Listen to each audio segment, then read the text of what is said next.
Hello, everyone. This is Leah Tut from Apex Up, and we increase profits. Welcome to the video today, and it is a video today, not live, because I have a last-minute noon appointment. So I produced this video, but we will be going live on tomorrow, Saturday at noon. So if you have any questions today, email them to me at apexupllc@gmail.com. It's apexupllc@gmail.com. And I will answer as many questions as I can. And in the subject line, put Grow Business Up. Again, email me at apexupllc@gmail.com and put in the subject line Grow Business Up. All right, let's get started. Getting more profits and more clients. Make sure you have pencil and paper so you can take some notes, because it has been found that when people just listen and don't take any notes, then a few days later, they've forgotten most of what they learned and they go back to the same old routine. But if you take notes and apply some things that you learn, it sticks with people and you can start seeing some results. So we're here to help you get some results today and tomorrow. Okay, so let's get started. Today we're going to discuss the pitfalls business owners make and how to avoid them in increasing your profits. And a lot of emphasis is going to be on the client. Okay, so let's get started, and we're going to do some exercises along the way to get more out of this. Again, I have paper and pencil with you so you can take some good notes. You ready? Okay, let's go. Okay, so a concern in getting more profits and getting more clients. The Small Business Administration, that's the SBA, and that is a division of the government, and they track how small business owners and entrepreneurs are doing.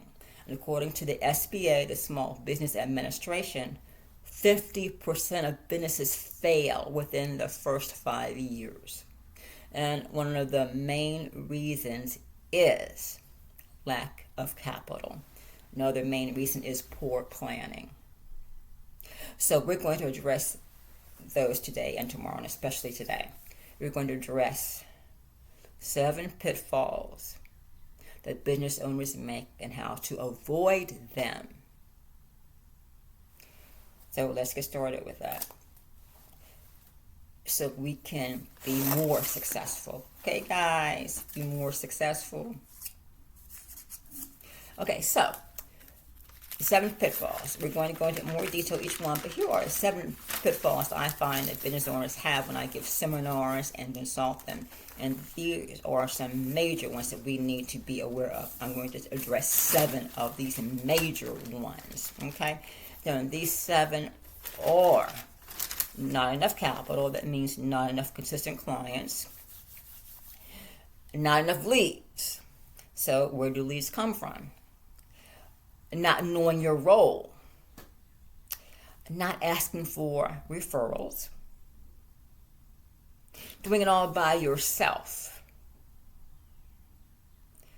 undercharging, and follow-up issues. So let's dive into each one, because each one is so important to help you be more successful. So number 1, lack of capital. Again, that goes to, if you don't have enough capital, that means that you are not marketing consistently and getting more clients. Clients bring in the capital. So remember this, ABA. Always be marketing. ABA, always be marketing. So that does not mean you put out one big ad, spend a lot of money, and then that's it, see where it lands. That does not work. The key is consistency. Consistency. So have a process of getting a person from prospect to paying client. And for those of you who don't know the terminology, a prospect, also known as a lead, does not know you, or does know you, but is not a paying client, yet you want that person to become a paying client. Therefore, that person is now a prospect or a lead. So the question is, where do leads come from? How do you get more clients? How do you keep your clients? Let's talk about that right now. This is a very important area. So it's good to have a system. In fact, you really need a system to bring a person from prospect to paying client. That way your results are more consistent because you have a system, step by step, how you are going to do that. So let's start with that. It starts with first knowing who your ideal client is. Maybe your ideal client needs to be updated. Maybe you want more expensive clients. It means you're going to give more value. Maybe you're trying to get your first client if you're brand new. But anyway, you need to really know who your ideal client is and write that down. That can be an age range. Maybe you want clients who are age 25 to 35. Maybe you want only certain types of business owners in certain industries because you're a business to business, in other words, B2B person. Maybe you only want to work with seniors. It's important to know so that your marketing message will speak to that audience in a way that makes them curious and eventually want to buy from you. I'll give you some examples. If you're an insurance agent, then your ideal client could be a family, a young family, husband and wife with young children. Because that way, and preferably a homeowner or a new homeowner or getting ready to be a person buying a home. Because then you have multiple ways to help. You have the income protection. That means that if something happens to the spouse, one of the spouses, an untimely death, or old age, dies old age, then the life insurance policy is designed to replace that person's income if one of them is no longer here. Another area would be college education for the kids because the cash value in that. If they're a homeowner, then you're talking about a life insurance policy that also helps pay off the house so that the surviving spouse can not get foreclosed on and lose the house because of loss of income from the other spouse not being there anymore. So there are a lot of issues to help with the insurance agent to know where the ideal client is and the criteria for that. Another example would be, let's say you have a business and you are a car salesperson, okay? Because you might think everybody is needing a car. Then you still want to think about your client because and their budget. What can they afford? You a luxury car owner? You a used car seller? Because then again, you are identifying people who are local, or maybe you're regional for the clients you can serve. And if you are e-commerce, then national or international. But it's good to always start at home because that's easy to get to. Because you can also follow up with a visit and a phone call and meet the person, the business owner or the client right there easily because the client is in your own backyard. And that's another type of outreach.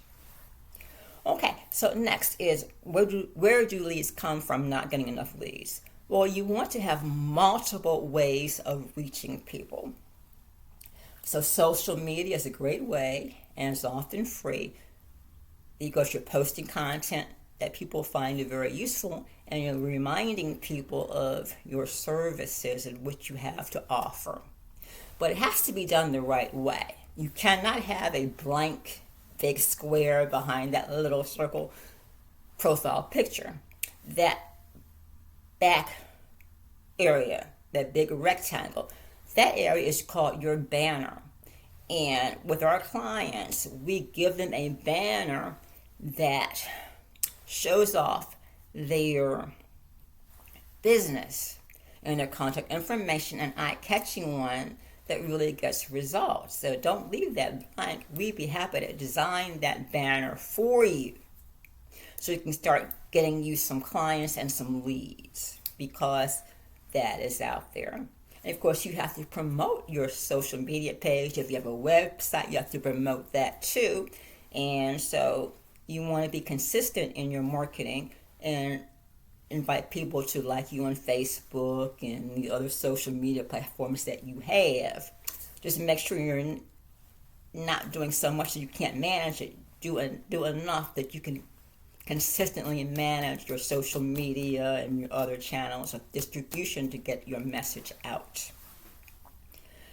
So another thing that you can do, it's also okay to buy leads, but you must be very clear on the type of client you want for that to work. Because you're buying leads, you have to specifically tell the lead broker the type of clients that you are looking for so that you can get the type of client back as leads to start nurturing those leads.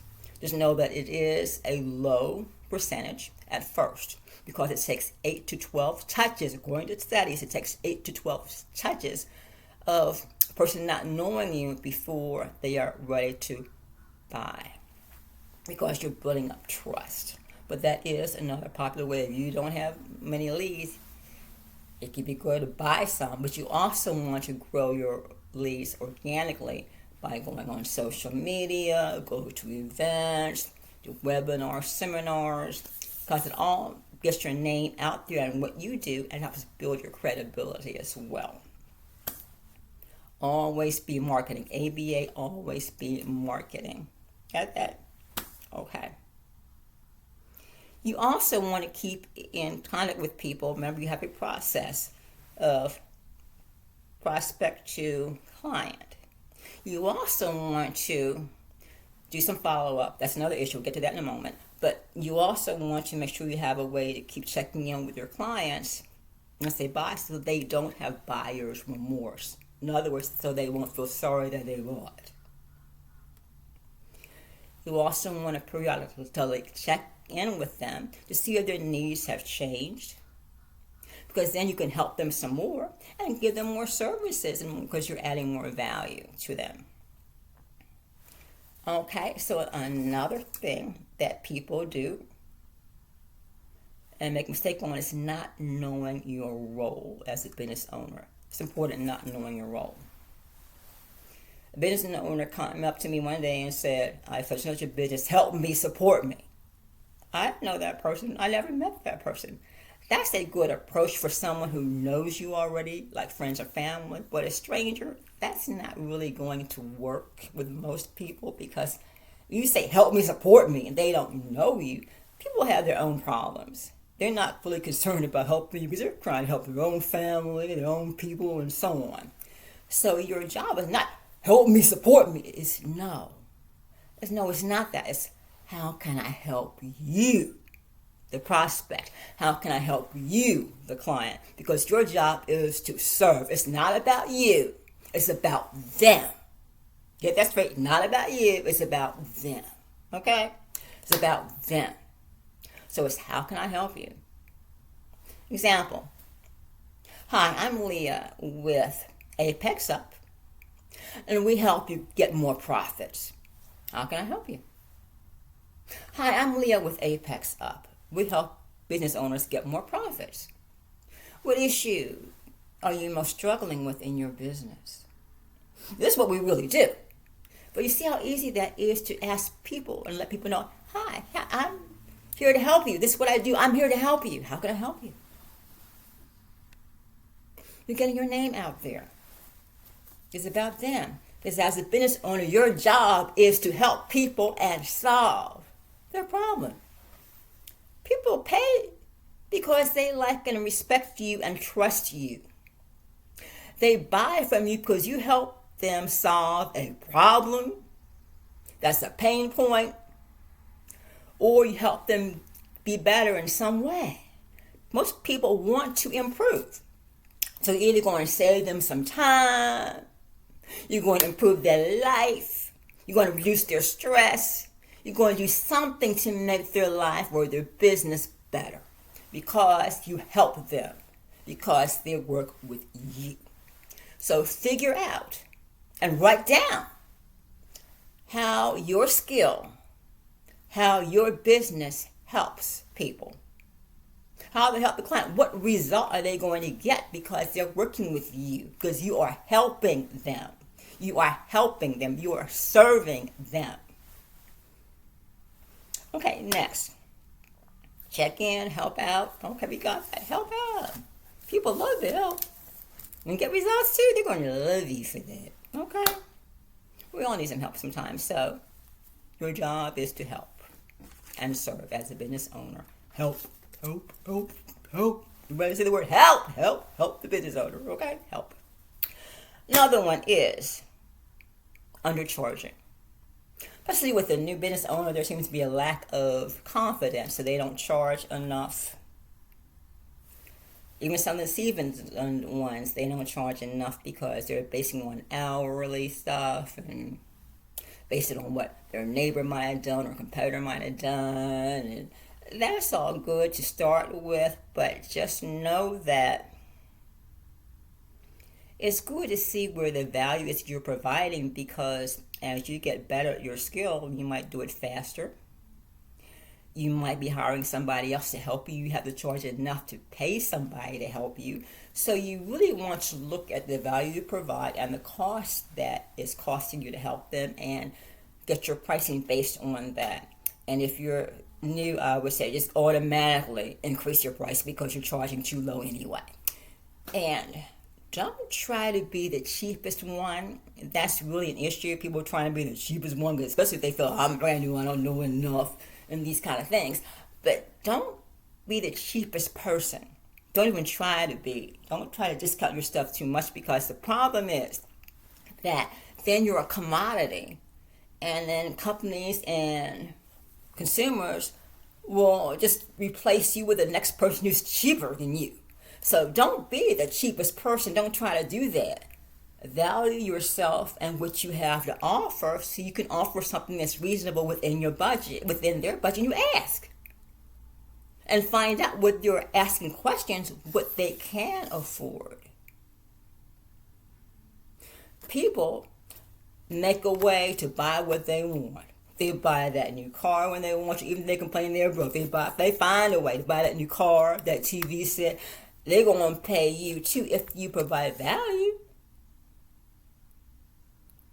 So don't undercharge.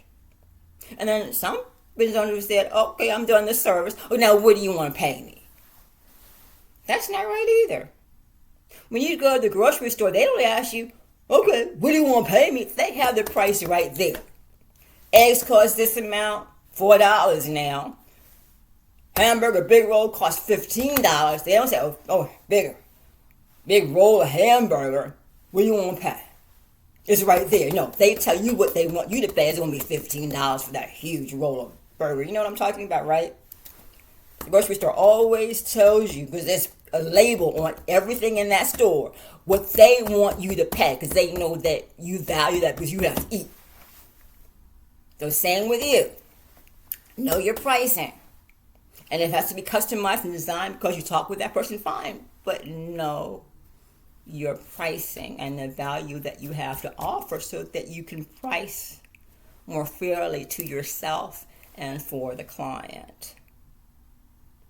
And we can help you with that too. But the point is, we want to make sure that you price properly, because if you undercharge and find out that you put all these costs in it and you undercharge so much that you're not even making a profit and that you're in the negative numbers because you didn't allow for all the costs and supplies, you didn't allow for the gas to drive to the client to and fro and the time it took and all these other variables. You have to put all that in there. And a rule of thumb, a lazy rule of thumb, is that some business owners charge 3 times the cost. That way, as a very generic way. But at least it gets you in the ballpark of where you might want to be. But it's better to just kind of figure out where you are adding value and to the client and how you can help them to help you get that cost in line of what you should be charging, and you're negotiating that, but you're still giving a price that you came up with. And if you're discounting the price, that means they're going to not get as much. So it's up to the two of you. Someone wants a cheaper price, then you have to ask, okay, well, this is what it is at this price, but we'll work with you in your budget. What do you want to take away? But still, you have a framework for your price. You have a good base idea of your pricing. And you want to value yourself and your client so that you can do that. Okay? So that's the next thing, is make sure you're not undercharging. Right? It's important because we want you to love your business, and you love your business better when you're making a profit, not when you're in the hole. All right? Okay. Next thing is, business owners make the mistake of doing everything by themselves. And if you're new, you are going to wear many hats.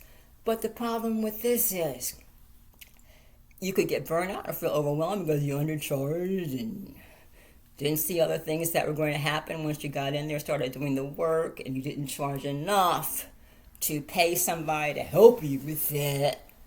So it's good to start what a strategic alliance is, where you can refer people to each other. Strategic alliance, we'll give you examples of that too, is someone who is a complementary industry with you. You can give each other referrals of leads that might become clients, refer people to each other. And with that, it helps a lot too, because then you can hire somebody to help you do some work, so you can do bigger projects together because you're getting help with the work and you charge enough to pay that person as a subcontractor or as a partner to help you with that. And you have written agreement that outlines how that person is going to do that part of the job as a subcontractor for you or as a partner with you on that bigger project.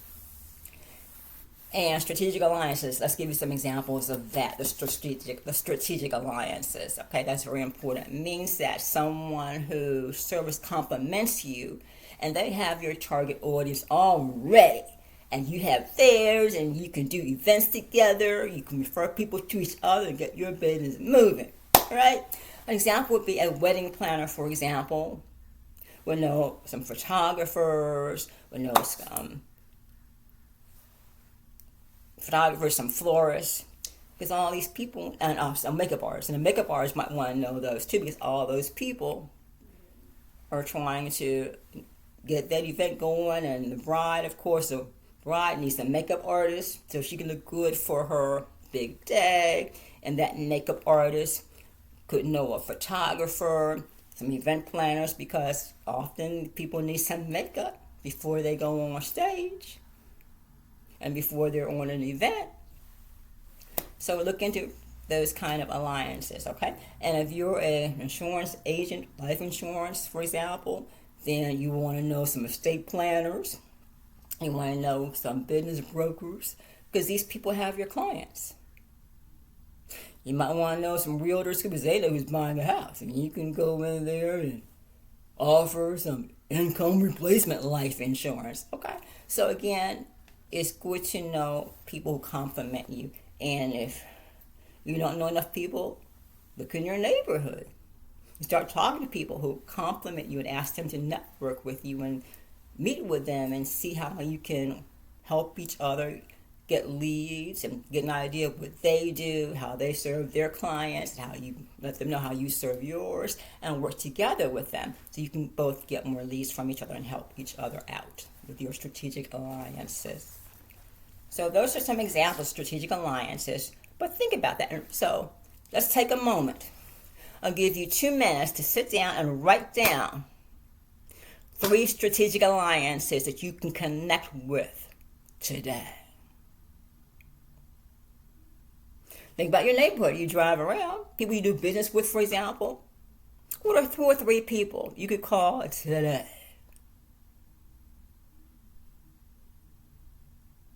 And tell them you want to network with them and be referral partners. There's 3. Let's take 2 minutes to do that. Timer's on.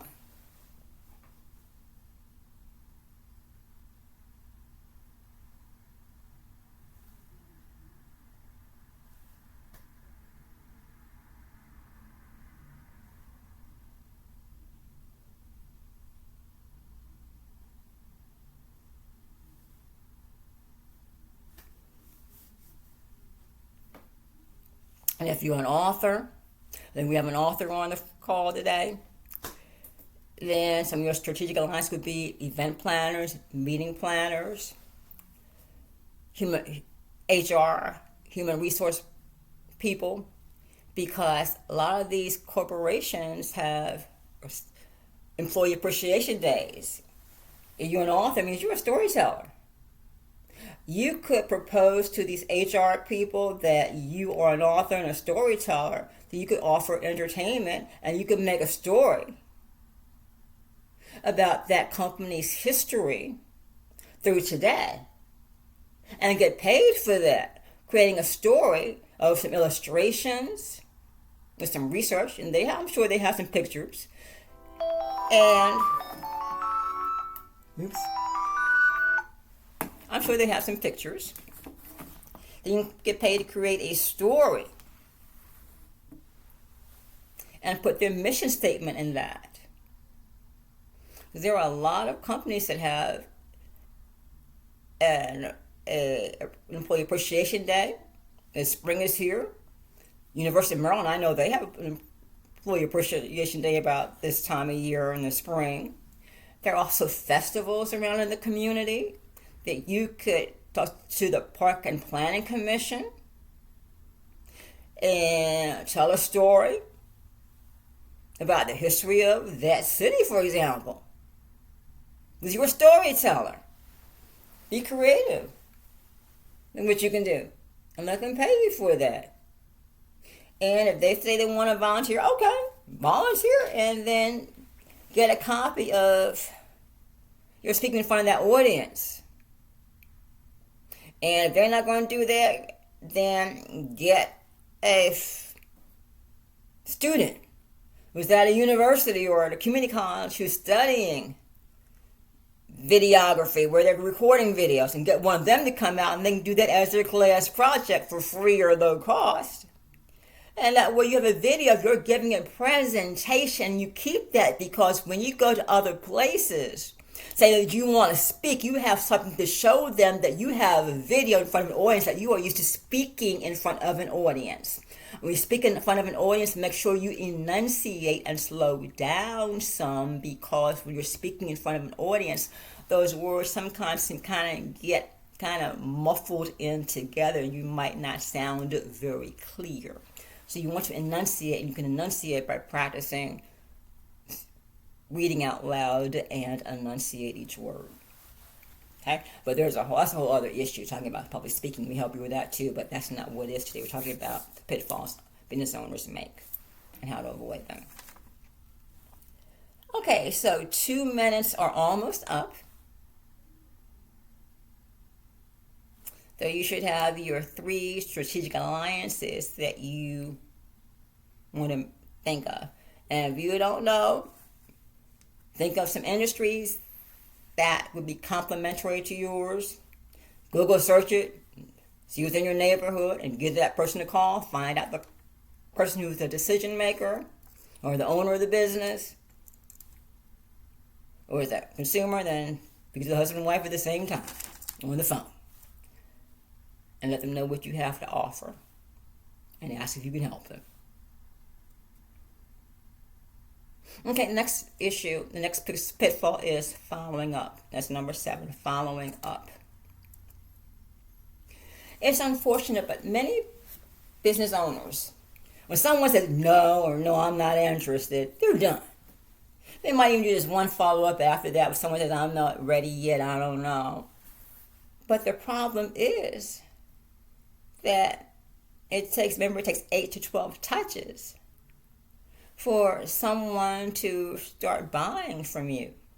So you have to keep following up. So it's good to have a follow-up program, a follow-up process with the leads to keep in contact with. So when they are ready to buy, they're not going to go to your competitor. You're right there already regularly.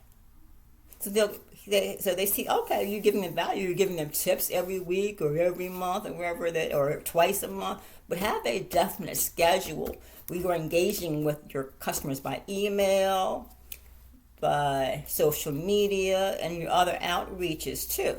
so that when they do need your services, they know, oh, well, wait a minute, let me call this person because this person has been in contact with me.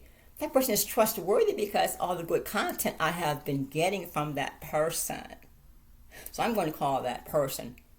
If you have not kept in contact, the person will think, oh, wait a minute, who is that? I talked to somebody a while back. I don't know who that was. Well, I need somebody now. Let me call somebody else. You don't want that to happen to you. You want them to reach out to you.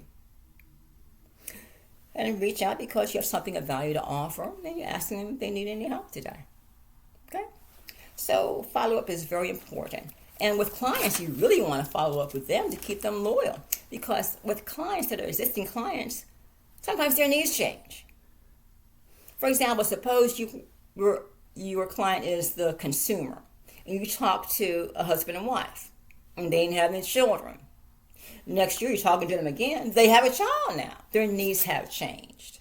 So if you have life insurance, that means you have to now come in and help with that college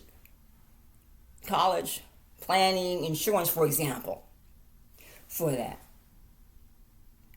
Maybe the business had brought in that you were helping with as a client. Now they brought in some new employees. So you might have to go back in and see how you can help them some more.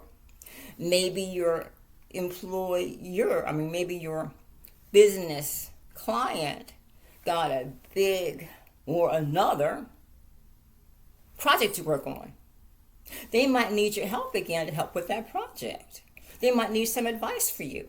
So you want to keep in contact with your customers to see how their needs have changed. That's your follow-up.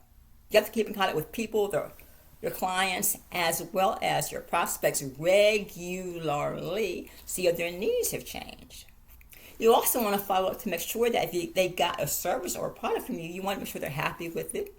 You want to ask them if there's anything you can do to help. Make sure they understand how to use it to the best way. And so when you do all this, that's part of your customer experience. So they have a good experience with you. Then they're happy to give you referrals and testimonials. How do you get referrals and testimonials? It's another area. You ask for them. Just ask. When you do a good job for people, and they got benefit that they can see or feel from you, they are happy to refer others to you. They're happy to give you a testimonial. Ask for it. You can also have a referral system that they're going to get a certain benefit because they gave a certain amount of referrals. They might get a discount on services. They might get a gift. Depends on what you are available to do, because some industries have like the financial industry, some of them have restrictions on what they can do. Sometimes they cannot give a value that's over a certain amount because of the legalities of the financial industry, like insurance agents, accountants, all those. Some of them have restrictions like that. So you have to find out what those restrictions might be if they apply to you and figure out a referral program that you can do with clients and prospective clients. And if someone never buys from you, you can still get a referral from them because you kept giving them value, keeping in contact with them, giving them value. So you can ask them, look, hi, I know you don't need my services, you haven't bought anything, but it would really help me out. I would appreciate it if you find that you have gotten value out of all the tips I've been giving you all these months. Like a testimonial that says, look, I've been getting great tips. Can you do that for me? Because you've been helping them out so much already with all the great tips. You helped out so much already. They're going to be happy to give you a referral because you gave them so much value already. And because of that, sometimes those people who didn't buy from you, when they start thinking about all the value you gave them to them, they're going to, oh, wait a minute, this person gave me all this value. I apply some of this value to you. Maybe I better be a client. Okay? So let's go ahead and remember all of these different ways to not fall into those pitfalls. And take time. This is your homework. You write down all these pitfalls. Not enough capital. That means not enough clients. Where do leads come from? Not knowing your role. Undercharging. Not asking for referrals. doing it all by yourself, and following up issues. Write all those areas down. Identify where you are in each one of those. And an action step that you're going to do to stop doing that and to improve that. It doesn't have to be some major improvement, because what helps, or even small steps every day, or small steps every week to make a difference, because those small steps add up, which we want habits that will help you. We want systems and processes that will help you, and we will help you put those systems and processes in place. That's what we do to increase your profits. So your homework today is to take at least 2 of these areas that we discussed, 2 of these 7 pitfalls, and write down how you're going to do better in those 2 areas and what action you're going to take. An example would be, maybe you will identify 3 strategic alliances that you can reach out to today. Call them up. Email them. If you call them up, you might get to a gatekeeper or the secretary. And let them and ask, who is the owner? I'm Leah with Apex Up. I was trying to reach the owner. Is the owner in today? What's the owner's name? And if the owner's not there, leave a message and call back. And that's a good time to reach the person and call back. So again, write down 3 strategic alliances that you're going to reach out to. You might have to Google it if you don't know. They're in your own neighborhood. That's the easiest to do. 3 strategic alliances. Write that down. Or you might just be updating your price list. Maybe it's too low. Update your price list. And reach out to 3 people with your offer. If you're too afraid to offer now, at least get an email out there to at least 3 people and then follow up with a phone call. Do at least 2 things. From these 7 things that we discussed, the pitfalls, do at least 2 things. That's your homework assignment. And then email me at apexupllc@gmail.com. That's apexllc@gmail.com. Put in the subject line, Grow Business Up. And if you have any questions, email me them. And I'll get to as many of them as I can tomorrow, Saturday at noon, when we go live. Okay? Thanks for tuning in. I look forward to talking to you tomorrow when we go live. Okay? Take care, everybody. Bye.